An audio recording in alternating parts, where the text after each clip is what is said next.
राजधानी दिल्ली के भारत मंडपम में आयोजित भारत टेक्स 2026 देश के सबसे बड़े वैश्विक टेक्सटाइल और परिधान आयोजनों में शामिल है। इस मंच पर दुनिया भर के टेक्सटाइल निर्माता, वैश्विक ब्रांड निवेशक, निर्यातक, स्टार्टअप, मशीनरी निर्माता और नीति निर्माता एक साथ जुटे हैं। इस वर्ष के आयोजन में मध्य प्रदेश के मुख्यमंत्री डॉक्टर मोहन यादव भी शामिल हुए और उन्होंने देश विदेश के निवेशकों और उद्योग प्रतिनिधियों से संवाद किया। राज्य सरकार का उद्देश्य मध्य प्रदेश को टेक्सटाइल और गारमेंट उद्योग के प्रमुख निवेश केंद्र के रूप में स्थापित करना है। देखिए ये खास रिपोर्ट।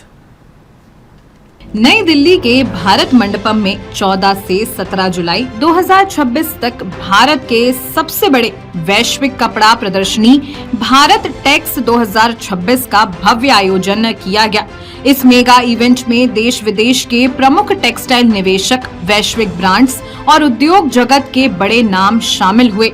वहीं मुख्यमंत्री डॉक्टर मोहन यादव विशेष रूप से इस आयोजन में शामिल हुए, जहां उन्होंने राज्य को टेक्सटाइल सेक्टर के एक बड़े ग्लोबल हब के रूप में पेश किया।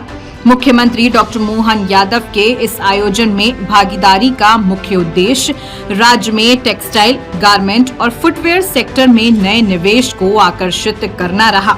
इस दौरान उन्होंने प्रमुख उद्योगपतियों, वैश्विक ब्रांड्स और निवेशकों के साथ बैठक कर मध्य प्रदेश की औद्योगिक नीतियों और निवेश संभावनाओं को प्रस्तुत किया।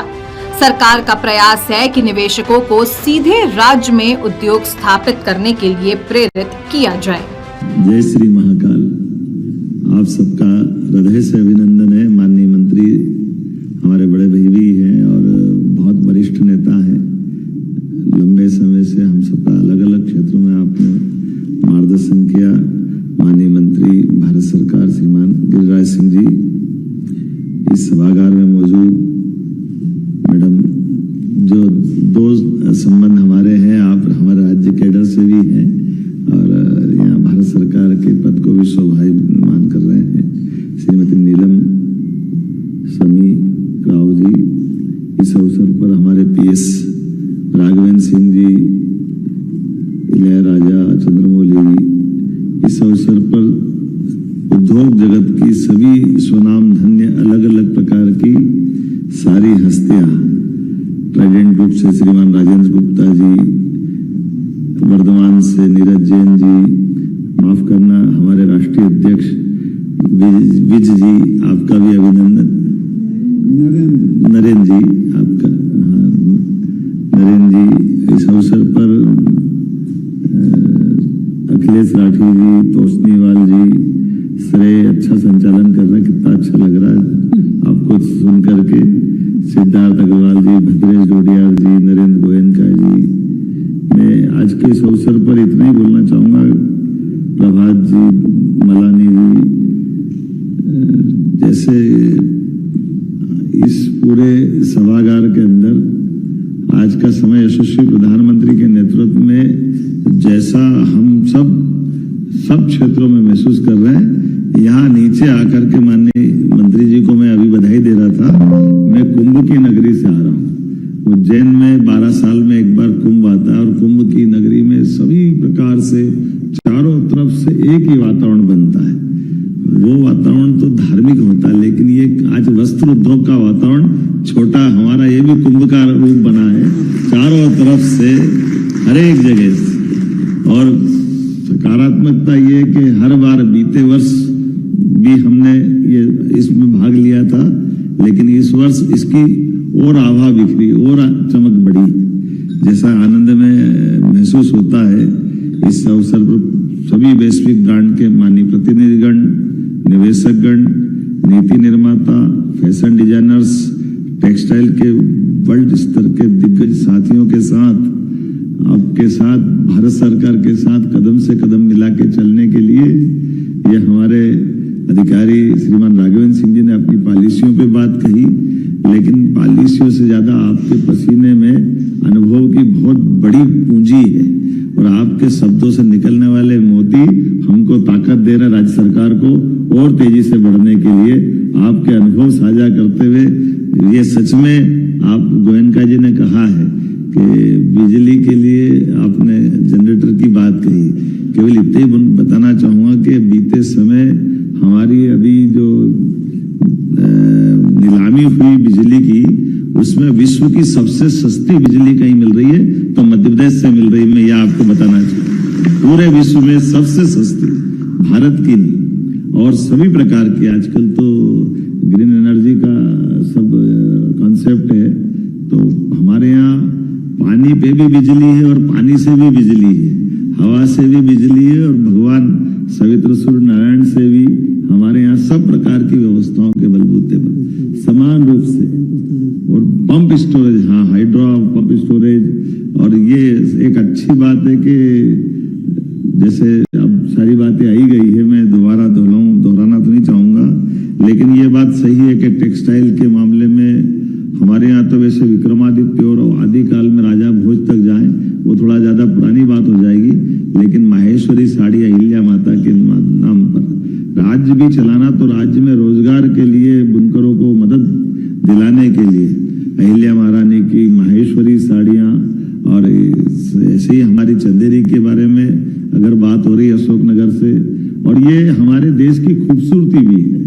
हमारे देश में परमात्मा की कृपा से ये अपने आप, हम अपनी देश की एकता अगर ढूंढें तो कदम कदम पर दृष्टिगोचर होती है, वो दिखाई देती है। हम बनारस में भोले बाबा के दर्शन करने जाते हैं तो बनारसी साड़ी का आनंद बनारस वाले भी लेते हैं और दक्षिण भारत से लेकर उत्तर भारत वाले भी गर्व करते हैं कि हाँ, बनारस जा रहा है तो बनारसी वस्त्र लेकर के आना है। अगर हम बनारस के बजाय बिहार जाते हैं तो भागलपुरी वस्त्र की दिमाग अपने आप बन के जाता है कि हमको वहां गए, तो इसका अर्थ ही है। इसे ये कांजीवरम भले ही दक्षिण भारत का हमारा ब्रांड है, दक्षिण भारत में कांजीवरम का जो महत्व है वो पूरे देश में समान रूप से उतने आनंद के साथ है। ऐसे में हमने ये इकोनॉमी को जीवन के साथ जोड़ते हुए उनकी अपनी बातों को, ये अब समय आया है अलग अलग प्रकार से ब्रांडिंग करने का, चर्चा करके फैलाने का, लेकिन स्वावलंबन, रोजगार परक, ऑटोनोमस हमारे जीवन शैली के लिए आज नहीं हजारों साल से भारत की जो पहचान बनी हुई है, वाकई वो अद्भुत है। मुझे इस बात की प्रसन्नता भी है। आज बदलते दौर में मध्य प्रदेश को आप जरी स्टेट, रेशम state, man made fibre state, देश का कॉटन हब का ताज पहनाओ, या हमारे खेतों में पसीना बहाते किसानों के साथ, लू में बैठे हुए बुनकर और शिल्पकारों के साथ आप आनंद का समय गुजारो। ये लक्षण भी अगर कहीं दिखाई देते हैं तो मध्य प्रदेश में सहजता के साथ दिखाई देते हैं। मीलों दूर तक थानों का आता पता नहीं, लेकिन ग्रामों की बसाहट से आत्मीयता के बलबूते पर आत्मानुशासन का उत्कृष्ट उदाहरण भी कहीं दिखाई देता है तो वो मध्य प्रदेश में लक्षित होता है, जहां सालों तक कभी सुनते नहीं कि लेबर की भी कोई समस्या होती है, लेबर का कोई आंदोलन होता है। मालूम नहीं कि ये भी सुना होगा। ये जरूर सुना कि एक ही फैक्ट्री में बैठ करके कई बार हमारे फैक्ट्री के मालिक भी और लेबर और बाकी सारे लोग भी एक परिवार की तरह हर होली, दिवाली, त्योहार साथ में आनंद से मनाते हैं। अपने अपने भाग्य का अपने अपने को मिला है, लेकिन मिल बांट कर खाने का, प्रेम बांटने का स्थान अगर कहीं है तो मध्य प्रदेश है। मुझे इस बात की प्रसन्नता है।